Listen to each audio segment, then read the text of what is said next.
Être féministe, ça veut dire quoi? C'est-à-dire pour l'égalité homme-femme. Si t'es pas pour, t'es bizarre.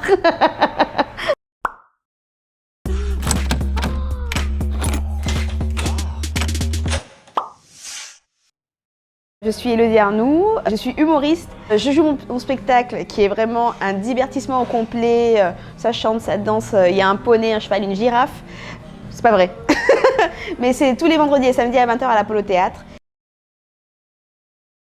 Je suis beaucoup présente sur les réseaux sociaux. Depuis 2 ans, en fait, je fais une vidéo toutes les semaines, donc ça fait beaucoup de vidéos. Sur l'allaitement, le postpartum, l'accouchement, les symptômes cachés de la grossesse aussi. Le gros bide, c'est le premier signe évident d'une grossesse, avec évidemment, la moussotache, une belle moustache gauloise. Les poils arrivent de partout, même sur ton ventre. Avec le trait et les poils, on dirait le cul d'un âne. Et je parle de choses que je me suis dit, mais personne m'a dit ça. En fait, on te garde 2 heures pour te surveiller comme le lait sur le feu. On inspecte la moindre chose qui sort de toi. Vous avez dit quelque chose? Non, j'ai pété. Une fois que les 2 heures sont passées, tu as enfin gagné ton slibard en papier. Et ta serviette. Enfin, une serviette, que dis-je? Une couche? Parce que, autre bonne nouvelle, après ton accouchement, tu te vides de ton sang. Pendant d'interminables mois. En fait, quand t'étais enceinte, t'avais pas tes règles, tu cumulais les miles, et là, clairement, tu passes à la caisse. Il y a plein de choses qu'on omet de te dire. Je me dis, s'il y a des filles qui pensent comme moi, peut-être que ça va les rassurer de dire, ah bon, ça va, je suis normale, quoi. Je pense que c'est Hollywood qui nous a mis ça dans la tête. Enfin, tout ce qui est la maternité, c'est merveilleux. C'est le plus beau jour de votre vie, comme a dit Florence Foresti. Putain, j'aimerais bien si c'est ça le plus beau jour de ma vie. J'ai un peu senti le sexisme à l'école. J'étais ingénieure avant, à l'école d'ingénieur, parce qu'il y a beaucoup de garçons et peu de filles. Mais j'ai senti un tout petit peu, c'était très léger. Le déclic pour moi pour écrire, c'était vraiment en général dans le monde du travail ce qui m'arrivait.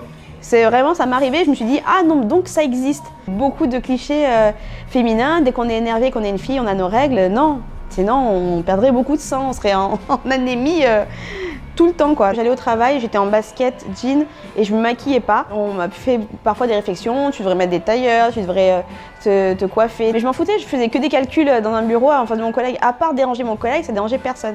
On n'était pas au contact des clients. Et en fait, ça m'avait saoulée, je me suis dit, pourquoi un mec qui vient en jean basket, on lui dit rien, et une fille qui vient en jean basket, et donc c'était vraiment ce truc-là qui m'avait gonflé, où on doit être tout le temps parfaite, apprêtée, c'est du temps perdu, et en plus qu'on prend du temps pour s'apprêter, tu prends tout le temps dans la salle de bain.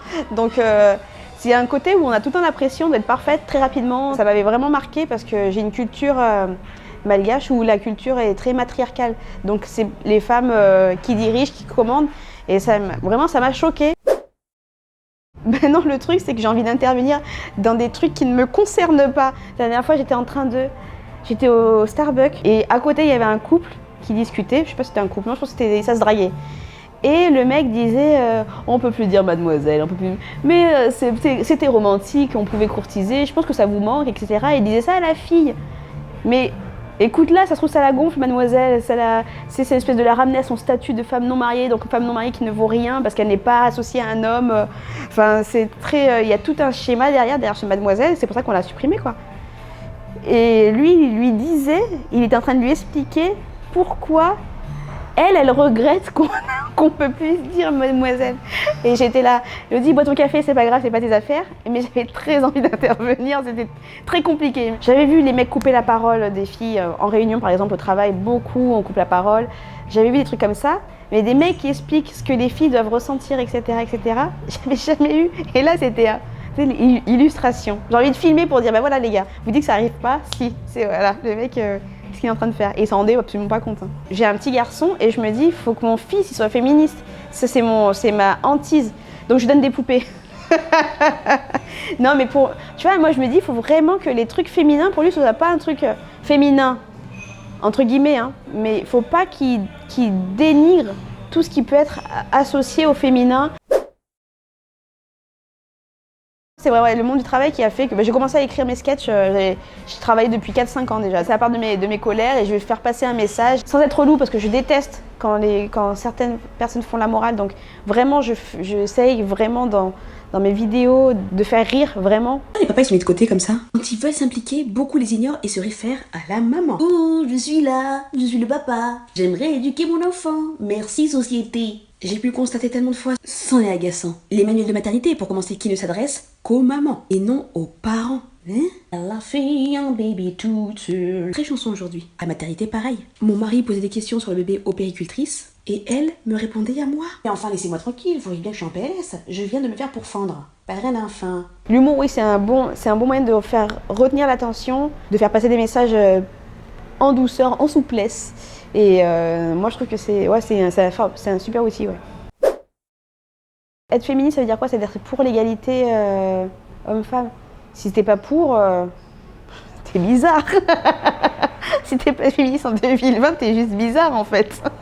Malheureusement, en 2020, encore nécessaire, il y a encore beaucoup de problèmes, d'agressions. Là, c'est des trucs qui sont sortis cette semaine, hein, où les filles sont pas crues, où elles veulent faire du buzz, etc. Ben, elle s'est fait violer. Enfin, déjà, c'est dur. Et elle se demande pas forcément d'avoir cette attention-là. Donc, ouais, faut être féministe, c'est évident, et il faut encore se battre, malheureusement, beaucoup.